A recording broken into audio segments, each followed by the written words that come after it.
What's up, guys? Wow, I'm going to use the words that these kids nowadays use, and it is a minute.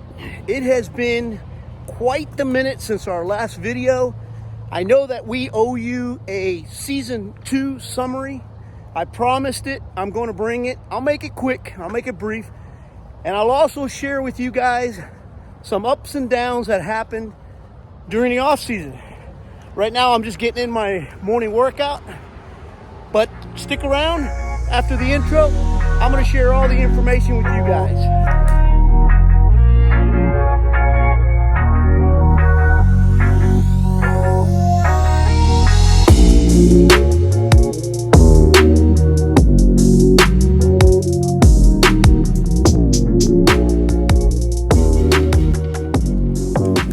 All right, what's up, guys? It has been a long time since our last video. It's actually been almost 7 months. Yeah, about 7 months. A lot of things have happened. We've had a lot of ups and downs. But nonetheless, we're back. We're back. I got some content here for you guys. I know that I promised at the end of last season that I was going to give you guys a few videos during the off season. I didn't. A lot of things happened, and I'll share those with you guys. Got my little notes here. Because I got a lot of content, I got a lot of information to share with you guys just to bring you up to speed on everything going on. But I did promise you guys a summary video, and that's what I'm going to do here. That's what I'm going to do today. Again, glad you guys are back. If you're new to the channel, please go ahead, subscribe, and invite others that may like our video, that may like our videos.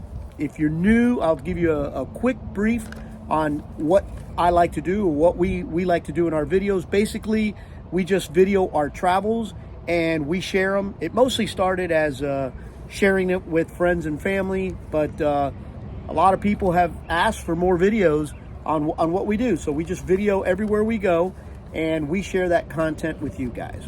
But purpose of today's video is to make good on a promise, which was to bring you guys a summary. I know that we are in May. I think it's May. I think we're in May. Yeah, we're about May of 2023, and I never brought you guys a summary of our 2022 trip, and I'm going to bring that to you guys right now. There's a lot of information, but I promise you I'm going to make it as brief as possible.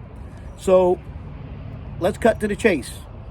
Season number 2, which was during the year 2022, we started off March 14th. And we ended September of 26th of 2022. We also did a short getaway, which was during winter break from my daughter's school. We did a short getaway from January 1st through the 9th. It was up to Savannah, Georgia, where there was no video taken there or anything like that. It was a quick trip just to spend time with her and get her back to school.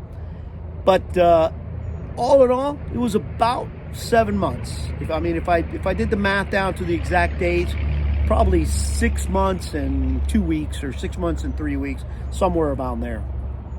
We traveled a total, including that winter escape, we traveled a total of 10,892 miles.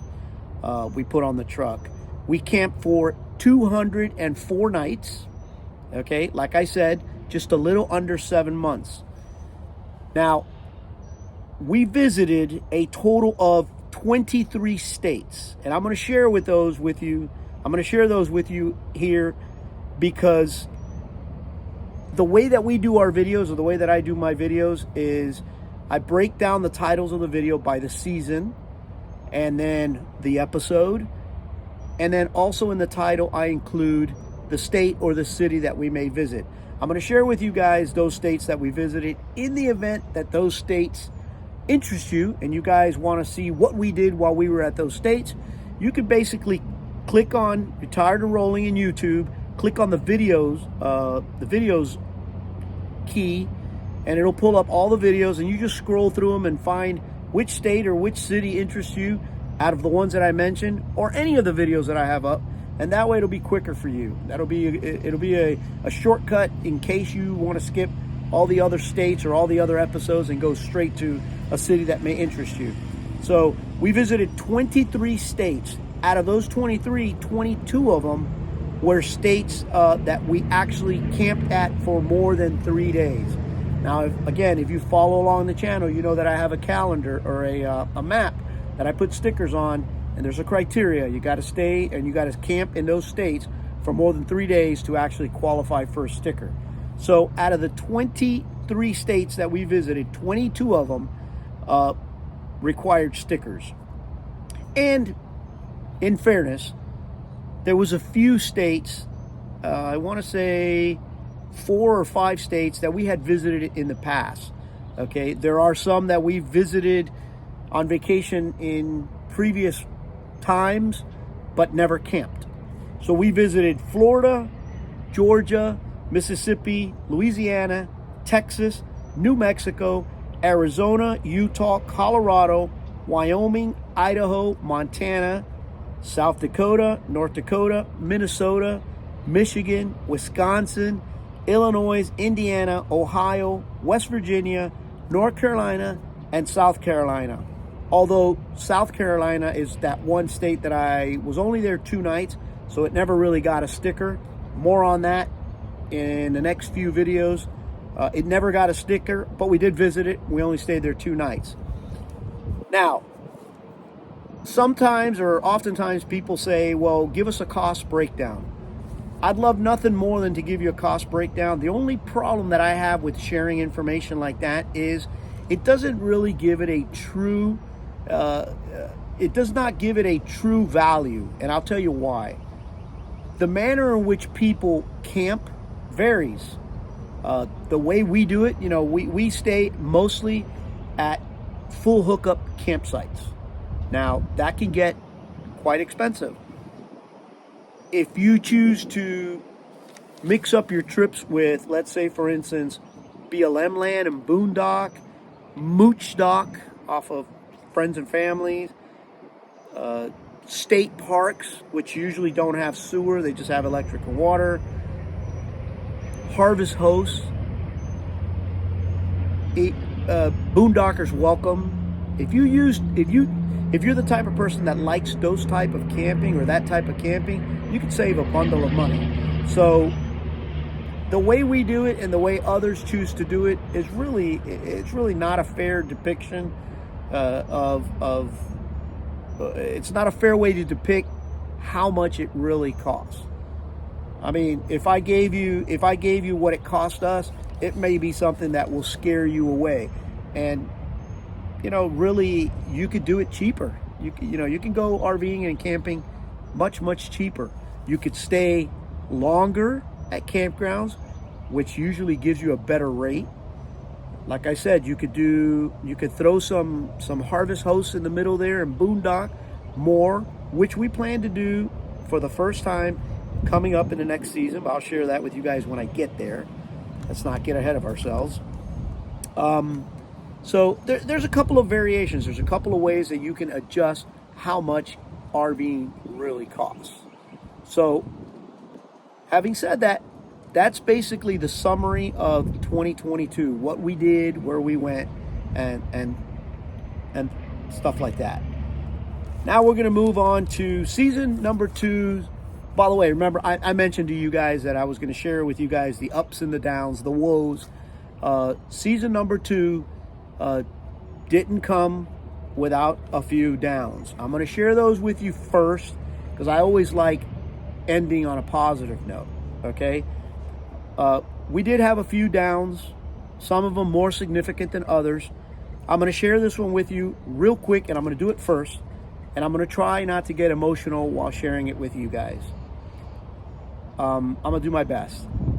So if you guys have followed along with us for any period of time, you know that our travels are myself, my wife Myrna, our dog Mia, our German Shepherd Mal mix, and our Chihuahua Nugget. Well, Mia, who's a 5-year-old mix Mal and Shepherd, was a rescue. I'll give you a little bit of background on her. I rescued her while I was still on the job working back in Miami. She was a stray at Miami International Airport. She never allowed anybody to get near her until one day she basically just gave up. And I guess in her own mind was, if I don't let somebody help me, I'm just going to die out here. She finally allowed somebody to get near her. I took her in. My family took her in. We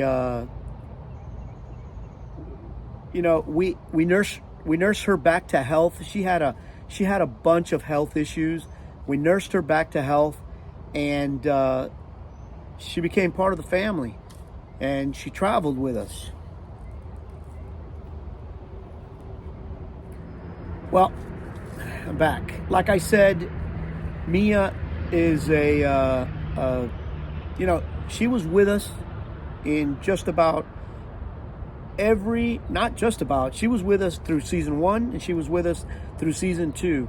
Unfortunately, right at the very end of season 2, started happening right around West Virginia. Something happened to Mia. She suffered some sort of medical issue. We didn't quite know exactly what it was. She started really not eating, and she started laboring around a little bit. When we left Virginia and got to Gainesville, she started favoring her rear leg. We took her to the vet. She had at first a UTI infection, or what they thought was UTI infection, because there was blood in her urine and stuff like that. We really didn't know quite what was happening with Mia. We ended up leaving Gainesville, taking her home, took her to the vet back at home, and Mia's health deteriorated to the point where she stopped eating, she stopped drinking. She basically was paralyzed in 3 of her limbs. The only thing that worked was her right paw. She suffered some sort of neurological issue. Doctors could not tell us what was happening with her. She was definitely suffering. Like I said, she wasn't eating, she wasn't drinking. She had to be carried around everywhere. Her quality of life deteriorated to such a degree in 3 weeks that we had to make a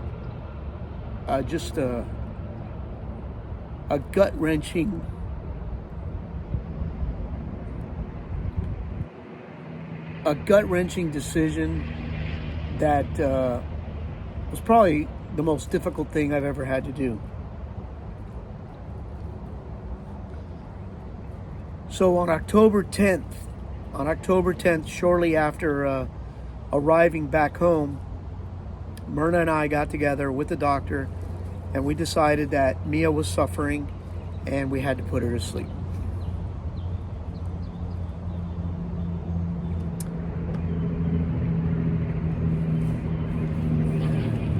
I really apologize.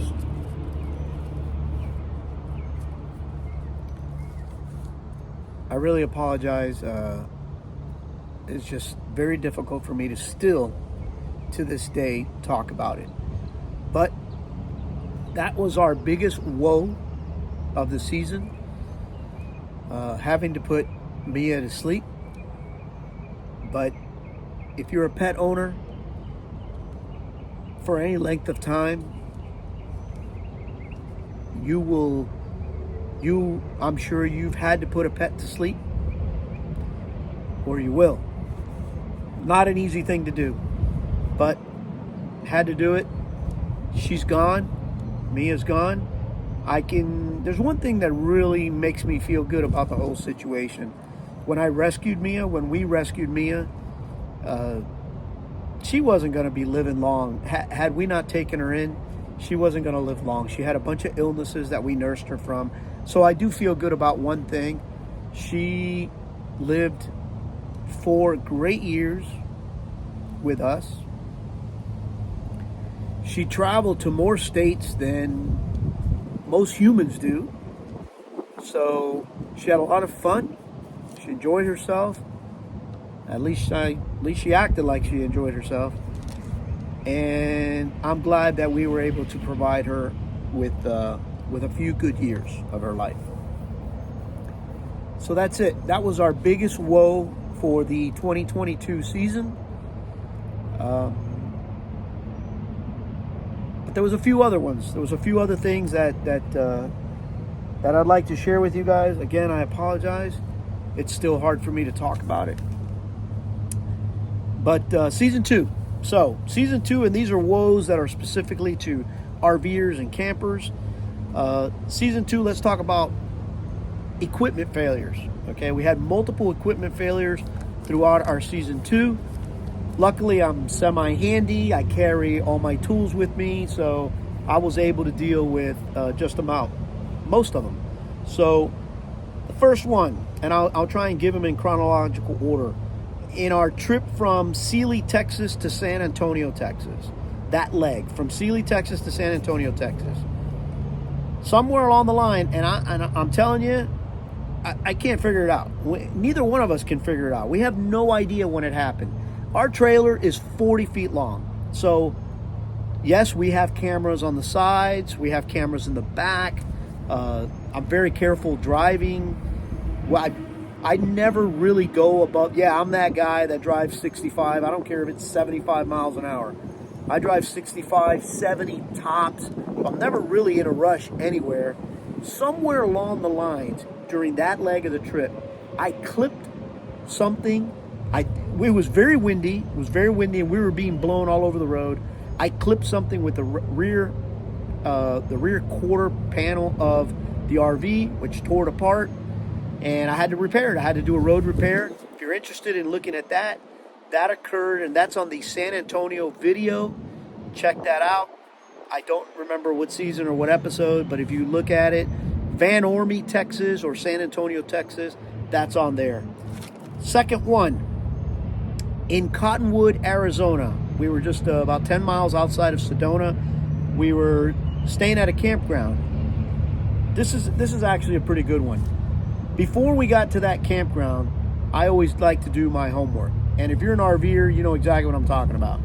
You get satellite images, whatever YouTube or whatever Google has available, you pull it up. You get it because it's important to see where you're heading. You don't want to get there blindly. Well, I noticed at the campground we were staying at, I noticed that the check-in was beyond this little cul-de-sac area where our site, because I already knew what site it was, and I'm telling you, even to this day, it was site number 19 at this campground, which I'm not gonna name. I could see on the satellite image, and I could see on the camp map that you had to actually go past the entrance to the cul-de-sac to go check in and then come back. But according to the map, you had to back up, right? So what do?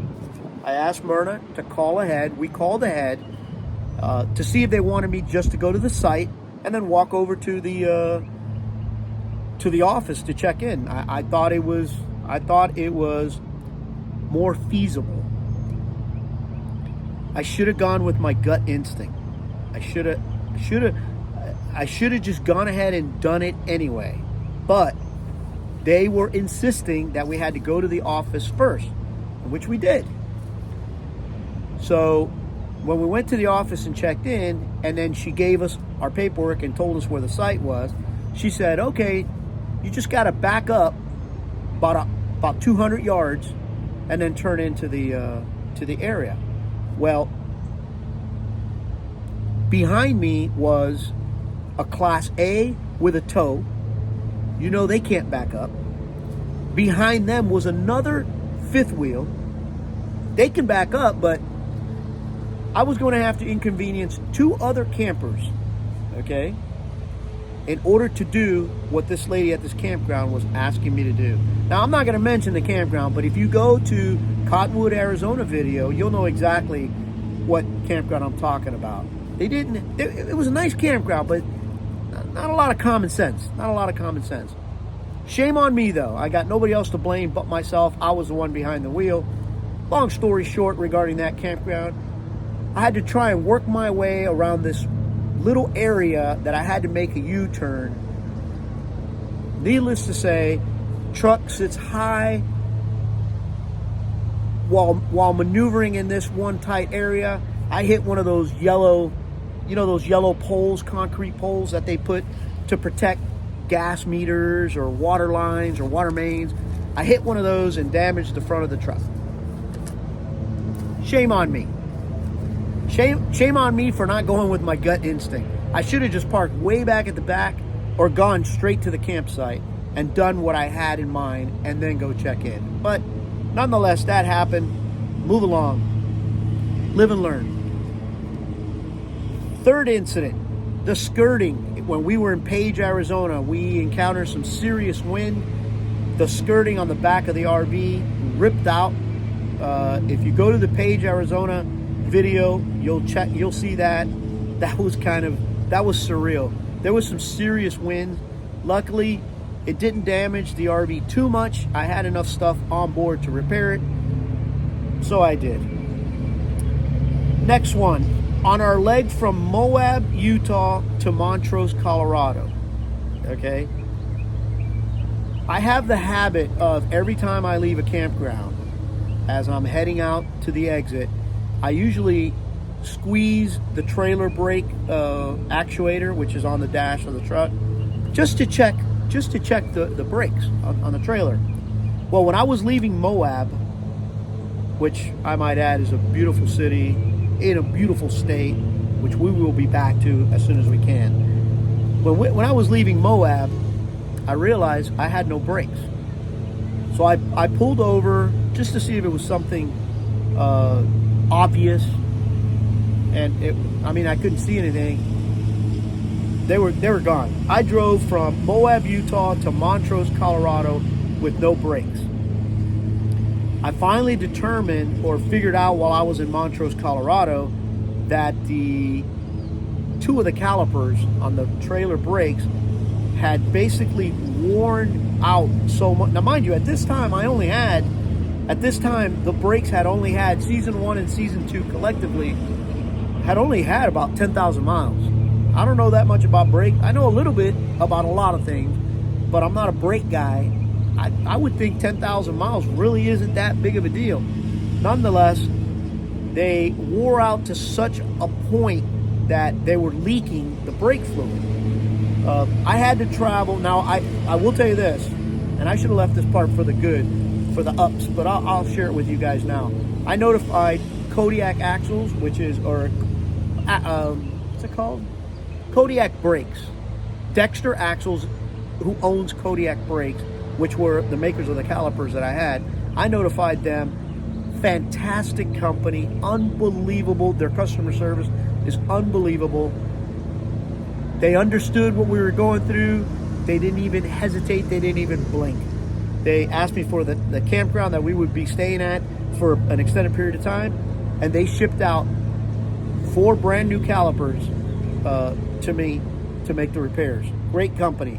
The problem was that the only company or the only campground that we were going to be at an extended period of time was Estes Park, Colorado. Was going to be Island Park, Idaho, right outside of Yellowstone National Park.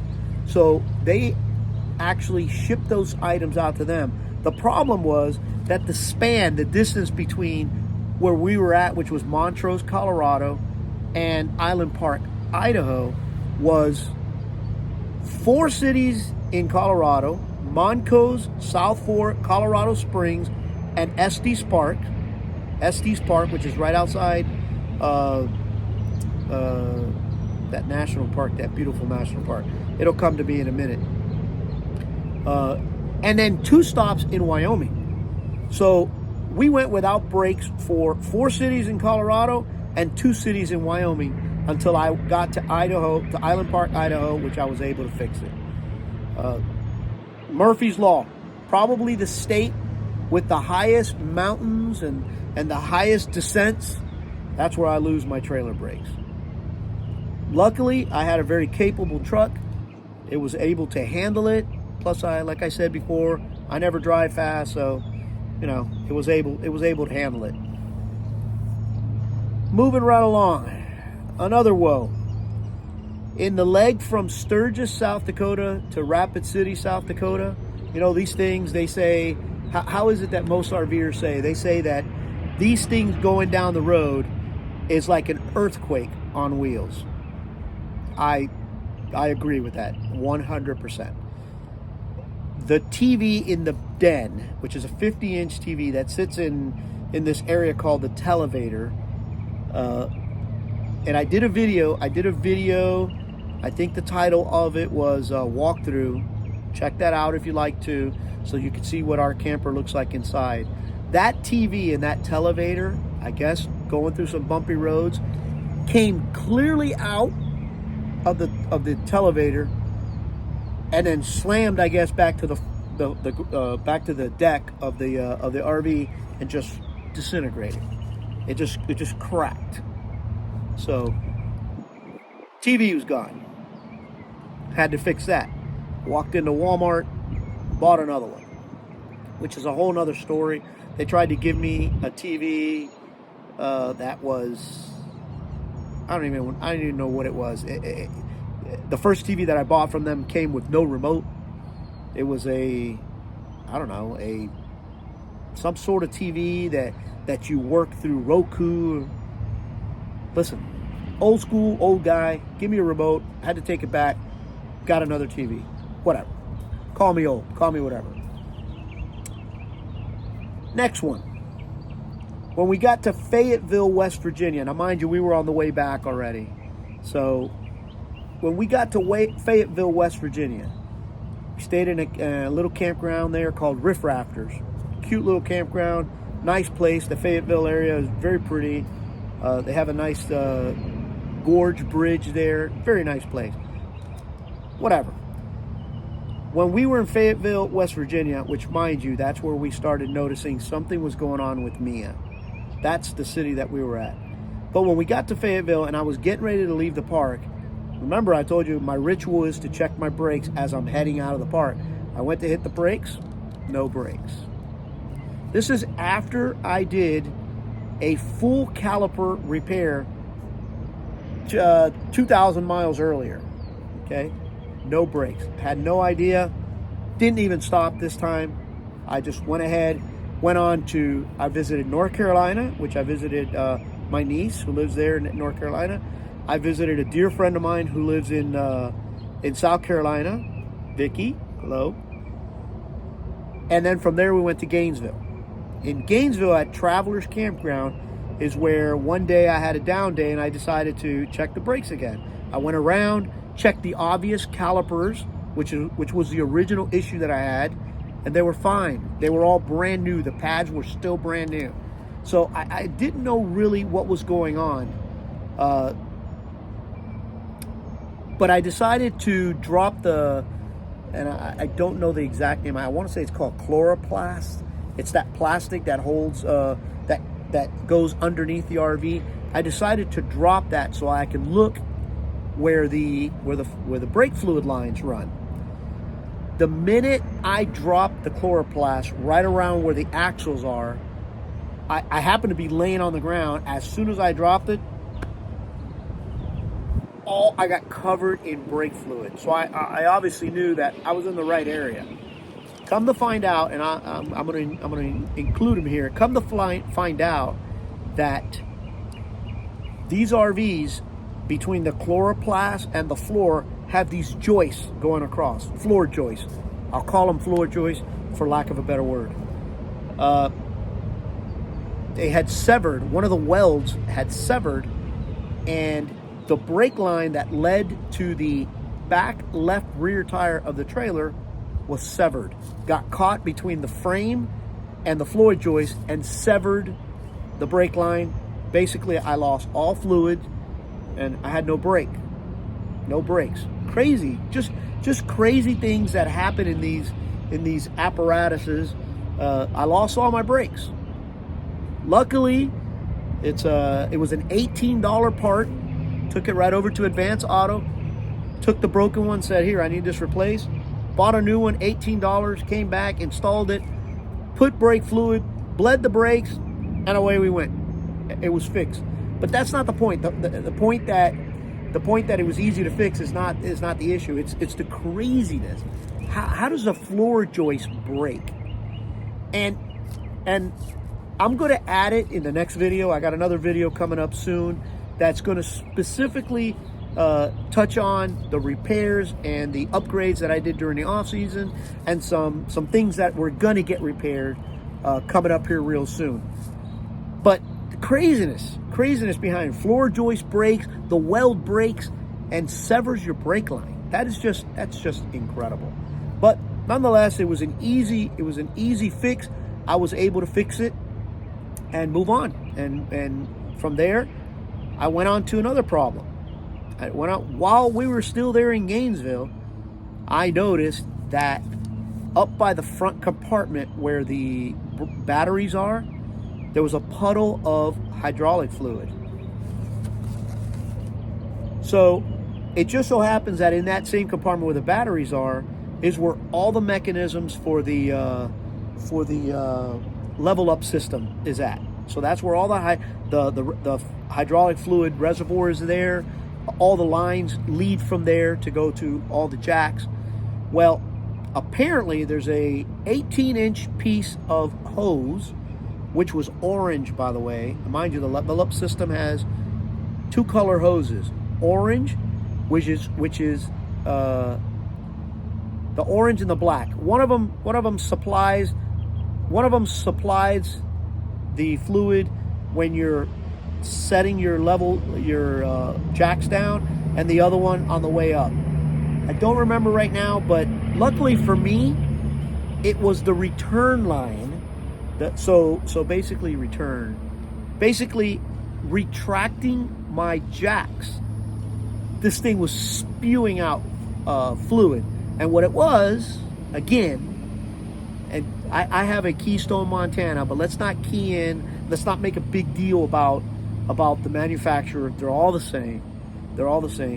Well, apparently they had put a screw holding up the manifold, as a matter of fact, for the hydraulic system, and that screw went through the metal, and it was touching a hose that you wouldn't even see it until what happened. And from the rubbing up against the hole over the thousands of miles, it just severed the line and caused a problem. Luckily, I was able to put more fluid, retract the jacks, go on home. While en route home, contacted Lippert system.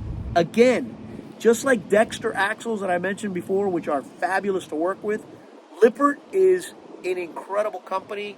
If you've never had to deal with them, I hope you didn't have bad luck with them, because every interaction I've had with that company, superb customer service. Mentioned to them what was going on. They told me that it wasn't under warranty because the year had already elapsed. Figures. But they did overnight the hose to me, which the hose was, I want to say $17, and then I paid, believe it or not, the overnighting cost more than the hose itself.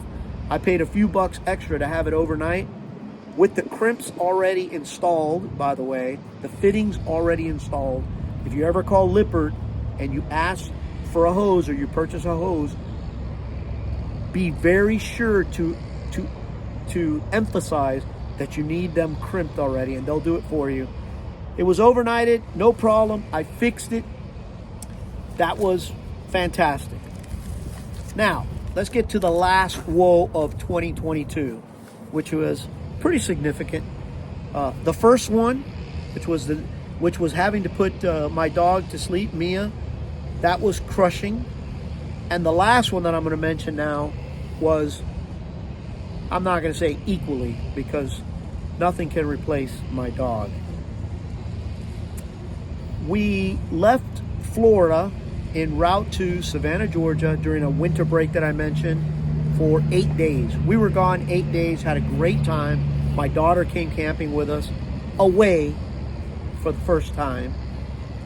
And on January 9th, we left Savannah on the 5th or something like that. We were in Gainesville on the 7th, 8th, and 9th. On the 9th, we left Gainesville and drove home. That day, we got home at around 1 o'clock in the afternoon. Routine, normal. Parked my truck on the side of my house, whatever. Parked the RV on the side of the house, took the truck, parked it in the front driveway like I've done a million times in the last 2 years or in the last 18 months. That night, so January 9th, January 10th morning, so 3 o'clock in the morning, 3 dudes came to my driveway and stole my truck. Now, I'm going to give you a public service announcement. I did post some information on it on Instagram way back when it happened. I will share this with you guys just so you know. And I didn't find out till after they stole my truck. Ford products, specifically 250s, 350s, and 450s, huge hot commodity. They are stealing them left and right. Well, I didn't heed the warning from some friends of ours that we met along the road in season number 2. I'll mention them in a minute. I didn't heed the warning. All I had on my truck was, and I relied solely on the Ford GPS, which they install, Ford Pass. That didn't matter. They jumped in my truck, stole the truck in 3 minutes, drove off. They parked about a block away from my house, disabled the Ford Pass in 17 minutes, and I never saw the truck again. Never seen the truck again. So, I'm not going to get into what I've done with my new truck. By the way, long story short, I ordered a new truck. It was going to take too long. We did some research, found this truck that we currently have now, found this truck in Seattle, Washington, made an offer on it. Actually, I didn't make an offer. I paid MSRP, which I truly believe we were lucky. I flew out to Seattle, Washington by myself, bought the truck, and drove it cross country all the way home. And the truck that I had ordered, which was a 2023, the one that I bought was a 2022. The 2023 has still not even made the production line yet. So I didn't want to sit around for 10, 12, 13 months. I have a friend that runs Grand Adventures, the YouTube channel Grand Adventures. His name is Mark. I know that Mark waited, if I'm not mistaken, 14 months for an F-250, which is just incredible. I mean, just ludicrous. But nonetheless, I didn't want to wait. I didn't really like the 2023s, to be honest with you. I didn't like the front end. The front end changed. So when we found this 2022, we dropped the hammer on it. I have done an extensive amount of upgrades and things to ensure that that morning never replays itself. I'm not going to say it's that any truck is impossible to be stolen, but I'm going to say that when they come for this one, they're going to have their hands full. So that was the woes for 2022. I've given you the summary and the woes. I am going to end this video on a positive note and give you guys the ups, the good stuff that happened in 2022. Now, obvious, being able to camp and RV across this beautiful country, that's an up all by itself. I mean, that goes without saying. The blessing that we have to be able to do this, that in itself is worth $1 million. Or actually, it's priceless, to be honest with you, to be able to do that. But let's just talk of some specific things. So we visited during season number 2. We visited 17 states. We visited 23, okay, altogether.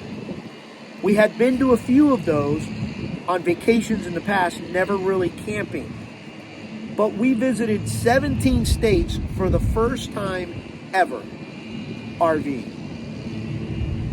So that was a huge plus. I mean, that's a blessing to be able to do that. I'll just leave it at that.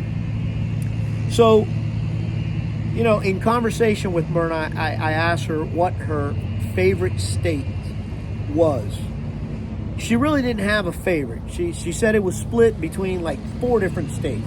She narrowed it down to her favorite being Utah and Arizona. In a nutshell, the way she describes it, the scenery, the weather, and the outdoor activities, it's just amazing. So those were her ups. That's what made those states really good to her, or really good for her.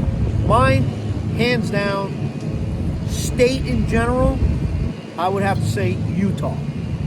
I just enjoyed the weather. The outdoor activities were unbelievable, and the people there in Utah, just friendly, all around, good people. So those were a few ups. Included in those ups were 2 bucket list items. And I'm sorry, there's a gentleman around here cutting the grass. It always happens. But I'll work with it. A few more minutes and I'll be done. 2 bucket list items. So Angels Landing hike in Zion National Park. That was a bucket list item. That was a highlight for sure of our trip. And also rock crawling in Sand Hollow State Park in Utah. That was amazing. Another bucket list item that I've always wanted to do, and we finally got it out of the way. But the most important part of season number 2, and the highlight of season number 2, which is undoubtedly the biggest up, was the friends that we made along the way. And I'm going to take a second and I'm actually going to name them. So we met Rob and Linda Lujan from Florida, actually. We met them in Tetons National Park. Great people. We love them to death. I think they're great friends. We still keep in touch. We also met Greg and Krista, also in Teton from California. My God, now they're going to weed eat, blow. They're going to do all kinds of stuff. So Greg and Krista, we met them from California. Carrie and Trey Paulson, we met them in Duluth, Minnesota, also from Florida, go figure. We met Tina and Paul Heisman in Munison, Michigan. Their son happens to go to the University of Florida just like our daughter. We met them there. Great people, great family. We also met Kenny and Judy Pig we met them in Brimley, Michigan, in the Upper Peninsula. They're from Michigan. And also Debbie and Roger Miller, we met them also in Brimley, Michigan. They happen to be from Michigan also. Great people. That was definitely the highlight of our 2023 season, was the friends that we made along the way. No doubt. No matter what we did, it was all good, but meeting them and gaining new friends along the way is really what it's all about. So, I'm done. I hope you guys enjoyed the summary of 2023. In closing, there's a guy with the lawnmower. Oh, he's going to cut right here, right now. So in closing,